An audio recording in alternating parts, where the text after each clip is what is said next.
قرآن حکیم کی سخت ترین آیات میں سے یہ ایک آیت ہے۔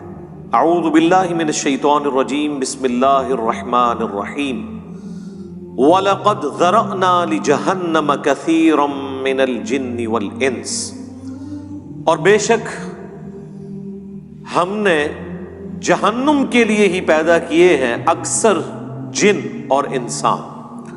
اللہم لا تجعلنا منہم، اللہم اجرنا من النار۔ اس کی ریزن کیا ہے وہ تو آگے اسی آیت میں بیان ہوگی، لیکن یہ بہت الارمنگ سچویشن ہے اور پریکٹیکلی ہمیں نظر بھی آ رہا ہے کہ اکثریت جہنم کے لیے پیدا ہوئی ہے۔ اس وقت بھی جو اہل توحید ہیں دنیا میں، اوورآل اگر دنیا کی آبادی دیکھی جائے تو اس میں بہت کم ہے، پھر وہ اہل توحید سو کالڈ مسلمان، ان میں سے بھی جو پیور توحید والے لوگ ہیں بہت ہی کم ہیں۔ تو پریکٹیکلی ہمیں نظر آ رہا ہے کہ اکثریت جہنم کی طرف جا رہی ہے، یعنی یہ قرآن کی وہ سچائی ہے جو ہمیں دنیا میں نظر آ رہی ہے۔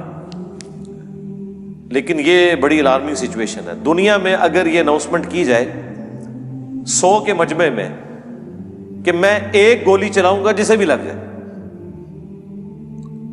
کوئی شخص یہ نہیں کہے گا کہ ایک ہی گولی ہے کون سی مجھے لگنی ہے، 100 بندے ہیں تھوڑے اور سارے دوڑ لگا دیں گے، کیونکہ خطرہ ہے نا۔ اور یہاں پہ اللہ تعالیٰ فرما رہا ہے کہ جنوں اور انسانوں کی اکثریت جہنم کے لیے پیدا ہوئی ہے، لیکن کوئی اسے سیریس لینے کے لیے تیار ہی نہیں ہے۔ بخاری اور مسلم دونوں میں حدیث موجود ہے، اللہ کے محبوب صلی اللہ علیہ وآلہ وسلم فرماتے ہیں کہ قیامت کے دن اناؤنسمنٹ ہوگی کہ جہنمی اور جنتی الگ کر دیے جائیں۔ یہ حضرت آدم علیہ السلام کی ڈیوٹی لگائی جائے گی، چونکہ وہ جد امجد ہیں سب کے۔ تو پوچھیں گے یا اللہ کتنے جہنمی اور کتنے جنتی؟ تو اللہ تعالیٰ فرمائے گا ہر 1000 میں 999 دوزخ میں جانے والے اور صرف ایک جنتی۔ اور یہ وہ وقت ہوگا کہ جب لوگ غم کے مارے بوڑھے ہو جائیں گے۔ سورہ المزمل میں بھی ذکر موجود ہے کہ قیامت کا دن وہ ہے کہ جو بچوں کو بھی بوڑھا کر دے گا غم کے مارے، حتیٰ کہ سورۃ الحج میں ہے کہ اس دن تم دیکھو گے کہ دودھ پلانے والی اپنے شیرخوار کو بھول جائے گی، اور لوگ اس طرح نظر آئیں گے گویا کہ نشے کی حالت میں ہیں۔ وہ نشے کی حالت میں نہیں ہوں گے بلکہ اللہ کا عذاب بڑا شدید ہوگا۔ بخاری مسلم دونوں میں حدیث ہے، اللہ کے نبی علیہ السلام حکم فرمایا کرتے تھے کہ تشہد میں 4 چیزوں کے اگینسٹ اللہ کی پناہ طلب کرو۔ اللہم انی اعوذ بک من عذاب جہنم، پہلی چیز جہنم، ومن عذاب القبر، ومن فتنة المحیا والممات، ومن شر فتنة المسیح الدجال۔ جہنم کے اگینسٹ، قبر کے عذاب کے اگینسٹ، زندگی اور موت کی آزمائشوں کے اگینسٹ، اور دجال کے اس بڑے فتنے کے اگینسٹ اللہ کی پناہ طلب کرو۔ سنن ابی داؤد میں حدیث ہے جو فجر کی نماز کے بعد اور مغرب کی نماز کے بعد بغیر کسی سے گفتگو کیے ہوئے 7 دفعہ پڑھ لے اللہم اجرنی من النار، یا جمع کے صیغے سے اللہم اجرنا من النار، اے اللہ ہمیں بچا لے جہنم کی آگ سے، تو اللہ تعالیٰ ایسے شخص کو جہنم کی آگ سے محفوظ کرے گا۔ اللہم اجعلنا منہم مع النبیین والصدیقین والشہداء والصالحین، اللہم انا نسألک جنت الفردوس مع النبیین والصدیقین والشہداء والصالحین، آمین۔ تو یہ بڑا سینسٹیو ایشو ہے، تو پارہ نمبر 30 جب آئے گا تو آپ دیکھیں وہ تو سارے کا سارا سینٹرڈ اراؤنڈ قیامت کا دن اور آخرت کی سختیوں کے۔ بہرحال یہ اللہ تعالیٰ کی شفقت بھی ہے انسانیت کے لیے کہ آخرت میں جو رزلٹ نکلنے والا ہے وہ پہلے ہی بتا دیا ہے کہ بھائی اکثریت کے ساتھ یہ حال ہونے والا ہے، تو اپنا قبلہ درست کر لو۔ اس کا رزلٹ یہ نہیں نکالنا کہ چونکہ اکثریت نے جانا ہے لہذا محنت کرنے کی ضرورت نہیں ہے، ان سے بچنا ہی کوئی نہیں۔ آپ کئی لوگوں کو سنتے ہوں گے وہ کہتے ہیں کہ جی مجھے تو اللہ تعالیٰ نے چھوڑنا ہی نہیں قیامت کے دن، میں کام ہی ایسے پیڑے کیتے ہیں۔ اس طرح کے جملے کبھی بھی نہیں بولنے چاہیے۔ بخاری اور مسلم دونوں میں حدیث ہے، اللہ کے نبی علیہ السلام نے فرمایا کہ اللہ تعالیٰ فرماتا ہے میں اپنے بندے کے گمان کے قریب ہوں جس طرح میرے بارے میں گمان کرتا ہے۔ یعنی اگر آپ اللہ کے بارے میں اس طرح کا نیگیٹو گمان کریں گے تو اینڈ رزلٹ یہی نکلے گا۔ اور اگر اللہ کے بارے میں پازیٹیو گمان کریں گے اور اس کے لیے ایفرٹ پٹ کریں گے تو رزلٹ پازیٹیو. یعنی صرف گمان سے بھی کچھ نہیں اور صرف ایفرٹ پٹ کرنے سے بھی کچھ نہیں ہے. گمان بھی اچھا رکھنا. اللہ کی رحمت اللہ سے مانگنی ہے. بخاری مسلم دونوں میں حدیث ہے, کوئی شخص محض اپنے اعمال کی بنیاد کے اوپر جنت میں داخل نہیں ہو سکے گا. صحابہ نے جرأت کر کے پوچھا, اے اللہ کے نبی کیا آپ بھی؟ اس کائنات میں سب سے بہتر اعمال جس شخصیت کے ہو سکتے ہیں وہ تو رسول اللہ کی ذات ہے صلی اللہ علیہ وآلہ وسلم. تو آپ نے اس کو کیسے ارشاد فرمایا؟ آپ نے فرمایا ہاں میں بھی جب تک میرے رب کی رحمت مجھے ڈھانپ نہ لے میں بھی صرف اپنے اعمال کی بنیاد پہ جنت میں داخل نہیں ہو سکتا. تو میرے بھائی اگر یہ نبی کا حال ہے, یہ نبی کی سچویشن ہے, یہ نبی کا سٹیٹس ہے, تو بابے شاہی کوئی نہیں. اب مجھے بتائیں وہ بابے جو یہ کلیم کرتے ہیں کہ ہم اپنے ساتھ آپ کو بھی لے جائیں گے, کتنے؟ ہاں جتنے آپ جان کے کوئی کسی کو نہیں لے کے جا سکتا جب تک کہ اس کا اپنا قبلہ درست نہ ہو. ہاں اپنا قبلہ درست تھا, تھوڑی بہت کمزوریاں ہوئیں, کوئی رعایتی نمبر چاہیے, کوئی شفاعت چاہیے, اللہ تعالیٰ ڈیوٹی لگا دے گا. وہ بخاری مسلم میں حدیث ہے کہ انبیاء بھی سفارش کریں گے, فرشتے بھی کریں گے, اللہ کے نیک بندے بھی کریں گے. اس سے کسی کو انکار نہیں ہے. لیکن یہ نہیں ہو سکتا کہ آپ دیدہ دلیری کی زندگی گزاریں اور پھر شفاعت کے امیدوار ہو جائیں. Not at all. بخاری مسلم دونوں میں حدیث ہے, جب سورہ الشعراء کی یہ آیت نازل ہوئی کہ اے نبی اپنے قریبی رشتہ داروں کو آخرت کا ڈر سنائیں, تو نبی علیہ السلام اپنے رشتہ داروں کے پاس گئے, اپنے چچا کے پاس آئے اور فرمایا اے نبی کے چچا عباس, میرے مال سے جو لینا ہے وہ لے لے, اگر اللہ نے تجھے پکڑ لیا تو میں اللہ کے حضور تیرے کچھ کام نہیں آؤں گا. اے نبی کی پھپھی صفیہ, میرے مال سے جو کچھ لینا ہے وہ لے لے, اگر اللہ نے تجھے قیامت کے دن پکڑ لیا میں تیرے کچھ کام نہیں آؤں گا. اے نبی کی بیٹی فاطمہ, میرے مال سے جو کچھ لینا ہے وہ لے لے, اگر قیامت کے دن تو پکڑی گئی تو میں تیرے کچھ کام نہیں آؤں گا. اگر یہ سیدہ فاطمہ کا سٹیٹس ہے تو باقی تو شاہی کوئی نہیں. یہ کہنا کہ جی ہمارا مرید کوئی ہو گیا تو ہم جنت میں اس وقت تک نہیں جائیں گے.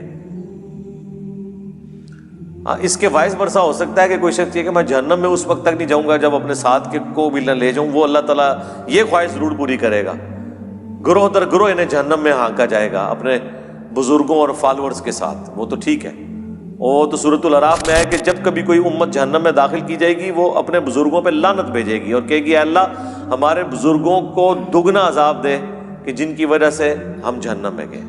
تو اللہ تعالیٰ فرمائے گا کہ سب کے لیے دگنا ہے, تم بھی تو اپنے بعد میں آنے والے لوگوں کے لیے پیشوا بنے تھے نا, یہ جو تمہارے اکابرین تھے تم بھی تو آنے والوں کے اکابرین تھے نا. سورۃ الاحزاب میں بھی آیا اے اللہ ہمارے بزرگوں نے ہمارے بڑوں نے ہمیں گمراہ کر دیا, انہیں دگنا عذاب دے. سورہ حامیمہ سجدہ میں آیا اے اللہ جن اور انسانوں میں سے وہ بزرگ بابے ہمارے حوالے کر جن کے پیچھے لگ کے ہم گمراہ ہوئے, ہم انہیں اپنے پاؤں کے نیچے روندیں گے. آج جس طرح ان کے پاؤں کے تلوے چاٹتے تھے نا دنیا میں, اب ہم انہیں اپنے پاؤں کے نیچے روندیں گے کہ انہوں نے ہماری آخرت برباد کر دی. یہ بڑا سینسٹیو ایشو ہے. جب اتنا خطرناک نہیں بلکہ خطرے ناک مسئلہ ہو پھر اس کی سینسیوٹی کے پوائنٹ آف ویو سے اسے اتنے ہی شد و مت کے ساتھ بیان کرنا چاہیے. یہ میٹھی میٹھی باتیں کرنے سے آپ کو آخرت کے بارے میں کبھی بھی آئیڈیا نہیں ہوگا کہ انسان کتنے بڑے خطرے سے دو چار ہونے والا ہے. یعنی جب اللہ تعالیٰ فرما رہا ہے کہ اس دن خاوند اپنی بیوی کو, بیوی اپنے خاوند کو, بہن بھائی ایک دوسرے کو, ماں باپ اولاد کو, اولاد ماں باپ کو بھول جائے گی, تو مجھے بتائیں اس صورتحال کے اندر کوئی شخص کسی کی جنت کی گارنٹی کیسے لے سکتا ہے؟ اسے تو اپنی فکر لگی ہوئی ہوگی. اچھا دوسری طرف یہ دیکھیں کتنے دیدہ دلیر ہیں کہ بخاری مسلم میں حدیث ہے قیامت والے دن ہر نبی کہے گا نفسی نفسی, آج مجھے اپنی جان کی فکر ہے. آدم علیہ السلام کی جو غلطی معاف ہو چکی وہ اس کو یاد کریں گے, ابراہیم علیہ السلام اپنی اجتہادی خطا کو یاد کریں گے, موسیٰ علیہ السلام اپنی اجتہادی خطا کو یاد کریں گے. ہاں عیسیٰ ابن مریم کہیں گے کہ تم محمد رسول اللہ کے پاس جاؤ، اللہ تعالیٰ نے ان کی اگلی اور پچھلی ساری اجتہادی غلطیاں جو گناہ نہیں تھے وہ معاف فرما دیے، اور نبی علیہ السلام کے ہاتھوں پہ شفاعت کا دروازہ کھلے گا۔ آپ کے علاوہ، آپ کے سوا تمام پیغمبر نفسی نفسی کر رہے ہوں گے، تو اس صورتحال میں یہ کہنا کہ میرا بابا مجھے بچا کے نکال لے گا، تو تیرا بابا بڑا ہے یا اللہ کا پیغمبر بڑا ہے؟ سوچنے والی بات ہے، کتنی بڑی یہ توہین کر رہے ہیں، کتنی بڑی توہین کر رہے ہیں پیغمبروں کی۔ یہ اپنے باپوں کو پیغمبروں سے بڑا سمجھتے ہیں۔ انبیاء تو کریں کہ یا اللہ ہمیں اپنی جان کی فکر ہے، اور بابے کہیں کہ میں نے اس وقت تک جنت میں نہیں داخل ہونا جب تک کہ اپنے سارے مرید نہ لے جاؤں۔ یہ کہیں عقل میں بیٹھتی ہے؟ اسی لیے یہ بالکل ٹھیک کہتے ہیں کہ قرآن و حدیث ڈائریکٹ نہیں پڑھنا، گمراہ ہو جاؤ گے، کیونکہ جس سے وہ ہدایت بنائے بیٹھے ہیں وہ تو ہے گمراہی، اور جو اصل ہدایت ہے اس کو وہ گمراہی کہتے ہیں۔ یعنی جب وہ آپ کو کہہ رہے ہیں نا گمراہ ہو جاؤ گے، مطلب آپ ہدایت پہ آ جاؤ گے، کیونکہ گیئر ان کا الٹا لگا ہوا ہے نا۔ سورۃ الاعراف میں آیا کہ جو حق سے اناد کرتے ہیں نا ان کی یہ حالت ہو جاتی ہے کہ جب وہ گمراہی کا راستہ دیکھتے ہیں اسے اڈاپٹ کر لیتے ہیں، اور جب ہدایت کا راستہ دیکھتے ہیں اس سے روگردانی کرتے ہیں، کیونکہ وہ اسے سمجھ رہے ہوتے ہیں کہ یہ گمراہی کا راستہ ہے۔ جو اللہ تعالیٰ نے فرمایا کہ شیطان نے ان کے برے اعمال ان کی نظروں میں سنوار دیے۔ سورۃ الکہف میں آیا نا اینڈ پہ جا کے کہ ان کی ساری ایفرٹ دنیا کے لیے ہے، اور یہ سمجھ رہے ہیں بڑا اچھا کام کر رہے ہیں۔ قیامت کے دن ان کے لیے میزان عمل بھی قائم نہیں کی جائے گی۔ جو بڑے مجرم ہیں نا ان کو تو کہا جائے گا تہاڈا تے حساب کرنے دی بھی ضرورت نہیں، ایڈا کام پایا تسی۔ وہ اللہ تعالیٰ نے فرمایا ان کے لیے میزان عدل بھی قائم نہیں کی جائے گی، سیدھے اسٹریٹ جان گے سنا، ٹاپ و ٹاپ۔ اتنا سینسٹیو ایشو ہے۔ تو یہ پوری صورتحال میں اسی لیے آپ دیکھیں قرآن کا جو مرکزی ٹاپک ہے وہ انذار ہے، انذار، ڈر سنانا۔ وَأُوحِيَ إِلَيَّ هَذَا الْقُرْآنُ لِأُنذِرَكُم بِهِ وَمَن بَلَغَ۔ اے نبی تم فرما دو کہ مجھے قرآن اللہ نے اس لیے وحی کیا کہ تاکہ میں تمہیں ڈر سنا دوں، اور جس تک یہ کتاب پہنچ جائے وہ بھی اس کتاب کے ذریعے ڈر سنائے۔ اور یہاں پہ ہمارے ایک مولانا صاحب کہتے ہیں کہ جی اس طرح کے واعظین جو ہیں وہ انہوں نے لوگوں سے ان کا رب چھین لیا ہے۔ اوے اس طرح کا رب جو انہوں نے بنایا ہے وہ رب ان سے چھینے، انہیں اس رب کا تعارف کروائیں کہ جس رب کا تعارف اس شخصیت نے کروایا جس کی قبر مدینے میں ہے صلی اللہ علیہ وآلہ وسلم۔ امام غزالی نے احیاء العلوم میں مکاشفۃ القلوب کیمیائے سعادت کے اندر یہاں تک لکھا ہے کہ ایسے علماء واجب القتل ہیں جو رحمت کی آیات پڑھ پڑھ کے لوگوں کو اللہ تعالی سے بے خوف کر رہے ہیں۔ کیا وہ ہمیں یہ بتانا چاہتے ہیں کہ قرآن کی دھمکیاں جھوٹ ہیں؟ کیا وہ ہمیں یہ بتانا چاہتے ہیں کہ انبیاء جو قبر و آخرت کا ڈر سنا کے گئے، عذابات بتا کے گئے، وہ ہم سے ٹھٹا اور مذاق کرتے رہے، اور خدا کا تعارف وہ ہے جو یہ ہمیں کروائیں گے؟ او جی کوئی ماں اپنے بچے کو جہنم میں پھینک سکتی ہے تو اللہ کیسے پھینکے گا؟ ہائے ہائے ہائے ہائے، God is all living. Christians بھی یہی کہتے ہیں کہ مسلمانوں کا خدا تو بڑا سخت ہے، ہم جس خدا کو مانتے ہیں وہ آل لونگ ہے۔ تو ہم پھر انہیں کہتے ہیں رکو ذرا، صبر کرو، ابھی فیصلہ کر لیتے ہیں۔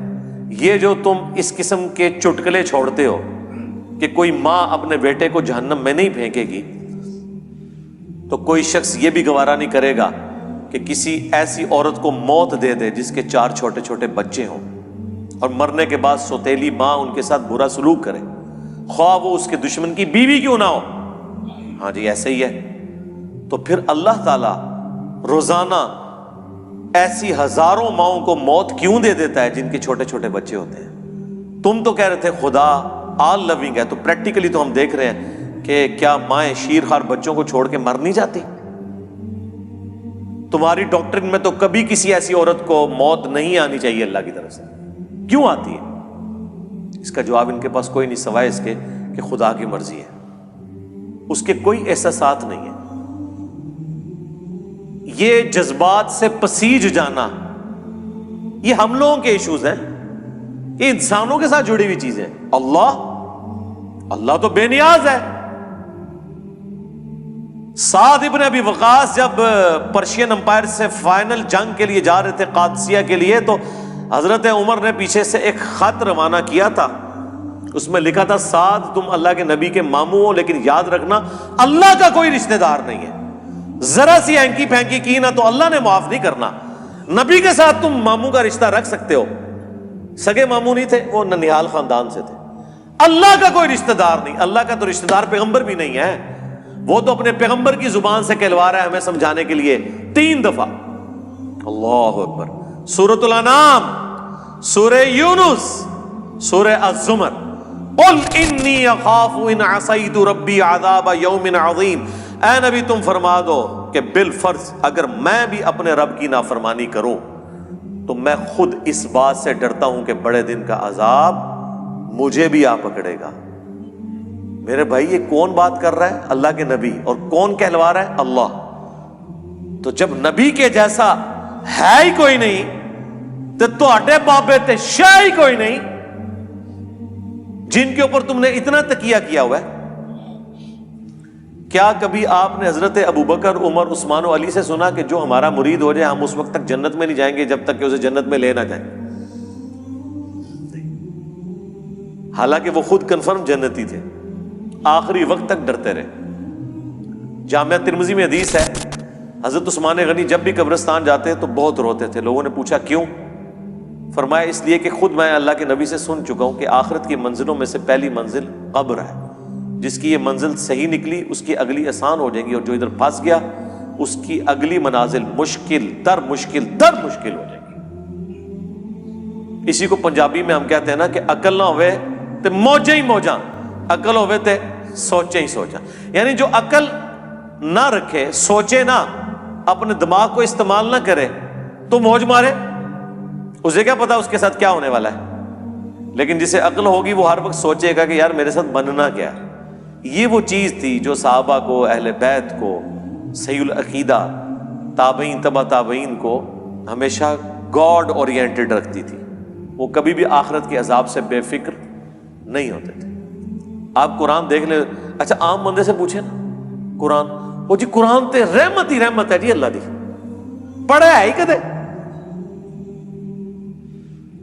کوئی پتہ نہیں. پڑھا ہوتا تو تجھے پتا ہوتا کہ رحمت کس کے لیے. اللہ تعالیٰ نے کبھی بھی توبہ اور رحمت کا ایبسولوٹ وعدہ کسی کے ساتھ نہیں کیا سوائے اس کے کہ جو اپنی اصلاح کر کے درست روش اختیار کر لے. دیکھیں نا سورہ النحل کے اینڈ پہ جا کے کتنی سخت آیات ہیں. اس کے بعد بھی اگر کسی کو نہیں سمجھ آتی تو ٹھیک ہے، اس کی بدقسمتی ہے. ہم تو قرآن سے، احادیث سے حوالے دے کے سمجھا ہی سکتے ہیں نا جی، زبردستی تو نہیں کر سکتے. اللہ تعالیٰ فرماتا ہے ثم ان ربک للذین عملوا السوء بجہالہ، سورہ النحل آیت نمبر 119. اس کے بعد تیرا رب ایسے لوگوں کے حق میں جو برے اعمال کر لیں جہالت کی بنا پر، ثم تابوا، پھر توبہ کر لیں، یعنی اللہ کی طرف پلٹ آئیں، من بعد ذالک، اس گناہ کے کرنے کے بعد، وَأَصْلَحُوا، اور اپنی اصلاح بھی کر لیں.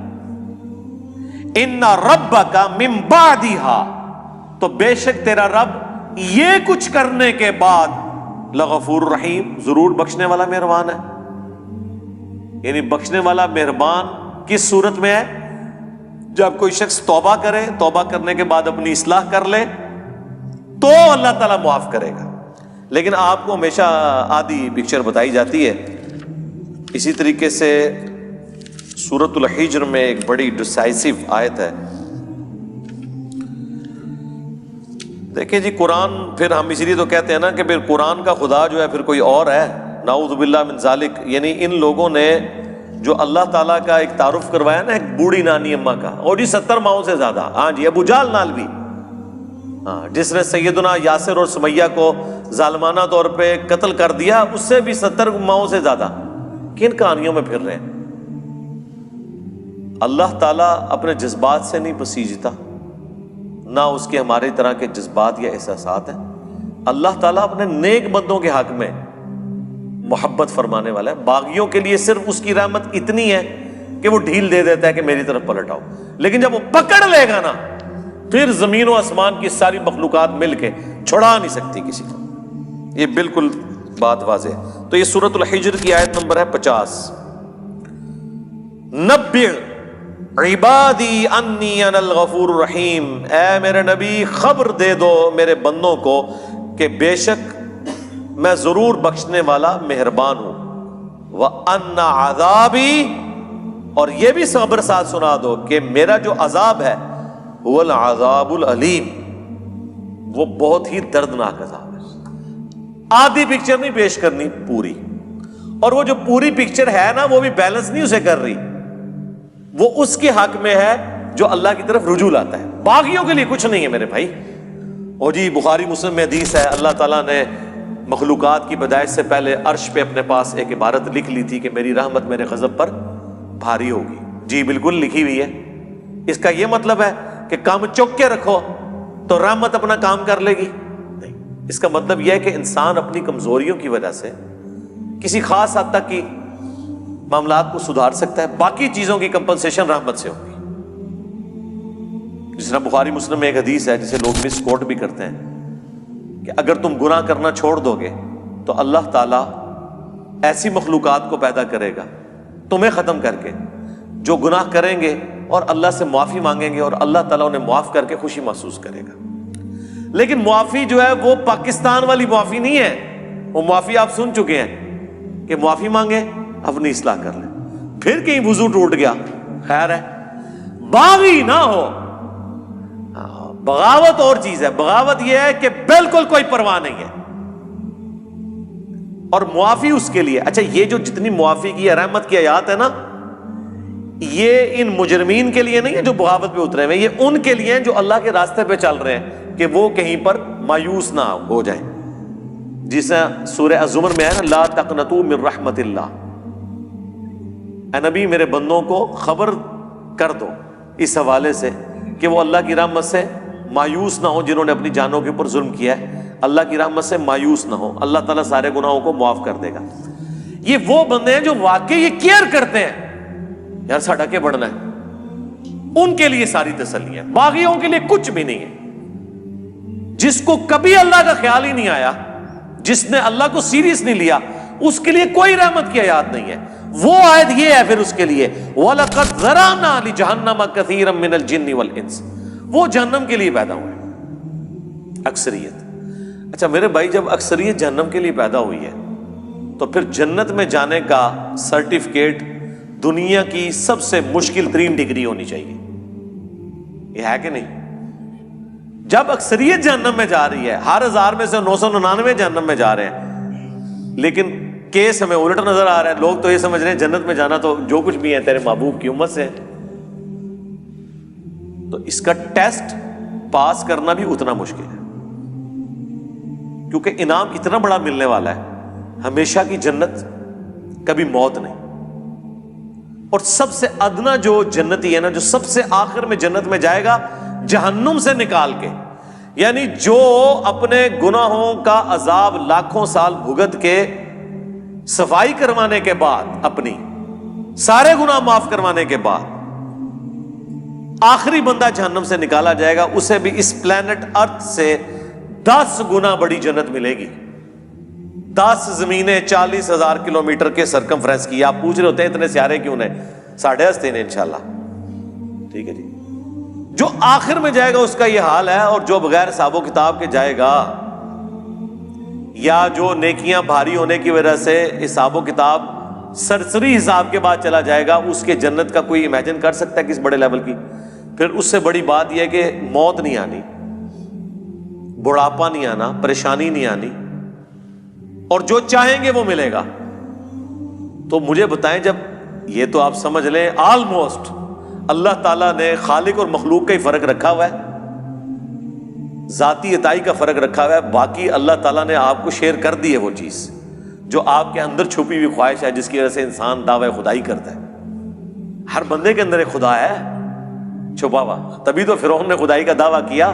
حکمران اپنے آپ کو خدا کہتے نہیں، لیکن وہ اپنے آپ کو الٹیمیٹ سمجھتے ہیں دنیا میں. یہ خواہش جنت میں پوری کر دے گا اللہ تعالیٰ، لیکن پہلے جو ہے نا وہ پدی نکلوائے گا دنیا میں، اس کے بعد آپ کو اہل کرے گا. جب جنت میں جانے والے 0.00001% ہیں، شاید آپ زیرو بھی اس کے انفینٹی لگاتے رہیں اتنی بڑی آبادی کے اندر، تو پھر اس کا ٹیسٹ بھی اتنا ہی مشکل ہے. اس کو آپ ذرا تھوڑا الٹ کر کے دیکھ لیں کہ اگر اللہ تعالیٰ کے لیے یہ ایشو اتنا سینسٹیو ہے تو پھر یہ یاد رکھیں سزا پھر یہی ہوگی کہ اگر کسی نے 50-60 سال کا شرک کیا تو جہنم میں بھی پھر ہمیشہ کے لیے جائے گا، کیونکہ شرک اتنا بڑا گناہ ہے کہ اگر شرک نہیں کیا اور اوبیڈینٹ ہے تو ہمیشہ کی جنت مل رہی ہے.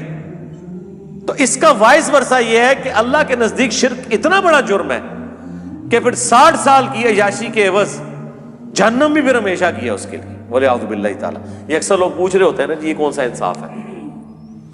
کبھی کسی نے یہ نہیں پوچھا کہ یہ کون سا انصاف ہے کہ 50-60 سال کی زندگی دے کے آخرت کی ہمیشہ کی زندگی مل رہی ہے. یہ بے انصافی نہیں آپ کو نظر آ رہی؟ نہیں، وہ تو آپ پریویلیج لے رہے ہیں نا. پریویلیجز جب بندہ لے رہا ہوتا ہے وہ کہتا ہے میرا حق ہے، ٹھیک ہے، لیکن جب سزا کی باری آتی ہے نا تو سر یہ بہت بڑا جوا ہے. جوا ہے ہی یہی ہے، 0-1 ادھر یا ادھر. اس کے لیے ایفرٹ پھر اس طرح کی پٹ کرنی چاہیے کہ انسان تن من دھن لگا دے اس کے لیے، اور وہی اس چیز کی متقاضی ہے. اللہم اجرنا من النار وَلَقَدْ ذَرَأْنَا لِجَهَنَّمَ كَثِيرًا مِّنَ الْجِنِّ وَالْإِنسِ، اور بے شک ہم نے جہنم کے لیے ہی پیدا کیے ہیں اکثر جن اور انسان. لیکن وجہ کیا ہے؟ لَهُمْ قُلُوبٌ لَا يَفْقَهُونَ بِهَا، ان کو ہم نے دل دیے تھے، عقل دی تھی، لیکن انہوں نے کبھی وہ عقل استعمال ہی نہیں کی. یعنی یہ جو میں ابھی آپ کو آدھے گھنٹے سے ابھار رہا ہوں، وہ عقل جو دی ہوئی ہے نا اللہ نے، اس کے ذریعے میں نے آپ کو ٹریگر کروایا. بس میں نے اپنا کام کر دیا، آپ کا بھی کام ہو گیا. اب آپ نے خود ہی جہنم کمانی ہے تو کمانی ہے. پتہ چل گیا کہ معاملہ بڑا ڈٹ ہے، بڑا خطرناک ہے، بلکہ خطرے ناک ہے. وَلَهُمْ أَعْيُنٌ لَا يُبْصِرُونَ بِهَا، اور ہم نے ان کو آنکھیں دی تھی لیکن وہ آنکھوں سے دیکھنے کا سا دیکھنا نہیں دیکھتے.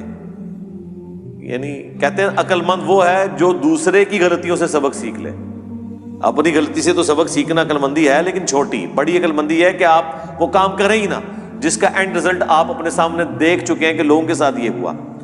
وہ آنکھ عبرت والی. وَلَهُمْ آذَانٌ لَا يَسْمَعُونَ بِهَا، اور ان کے کان تو تھے لیکن وہ سننے کا سا سننا نہیں سنتے. یعنی انہوں نے اپنی عقل کو، اپنی آنکھوں کو، اپنی بصارت کو، اپنی جو ہے وہ سوچنے سمجھنے کی صلاحیتوں کو اس کے لیے پٹ نہیں کیا. وہ جو سورہ بنی اسرائیل میں ہے وَلَا تَقْفُ مَا لَيْسَ لَكَ بِهِ عِلْمٌ إِنَّ السَّمْعَ وَالْبَصَرَ وَالْفُؤَادَ كُلُّ أُولَٰئِكَ كَانَ عَنْهُ مَسْئُولًا. وہاں پہ بھی انہیں تینوں انسٹرومنٹس کا ذکر ہوا ہے کہ بے شک کان، آنکھ اور عقل، دل یا دماغ، کوئی بھی چیز، یہ دونوں انسٹرومنٹس ہیں اللہ کی طرف سے. اس پہ الگ سے میری ویڈیو ریکارڈ ہے. ان کو استعمال کر کے انسٹرومنٹس کو ڈیفینیٹ علم تک پہنچ کے حق بات کو تلاش کرنے کی کوشش کیوں نہیں کی؟ تو اللہ تعالیٰ فرما رہا ہے یہاں پہ بھی یہ جہنم میں جانے والے وہ لوگ ہیں جنہوں نے اپنی عقل استعمال نہیں کی، اپنی آنکھوں کو پازیٹیو یوز نہیں کیا، اپنے کانوں کو پازیٹیو یوز نہیں کیا. یعنی اگر کسی کی آنکھیں نہیں تھی تو چلو یار کان سے تو حق بات سن رہا تھا نا، وہ جس کی عقل نہیں ہے اس سے تو اللہ تعالیٰ نے اٹھا لیا سب کچھ. بخاری میں حدیث ہے نا، تعلیقاً مولا علی کا قول ہے، پوری سند جو ہے مسند احمد میں، سنن ابن ماجہ کے اندر موجود ہے کہ 3 لوگوں سے اللہ تعالیٰ نے قلم اٹھا لیا ہے، سویا ہوا شخص، مجنون، پاگل اور نابالغ. تو جس کی عقل نہیں ہے اس سے تو اٹھا ہوا ہے ٹیسٹ.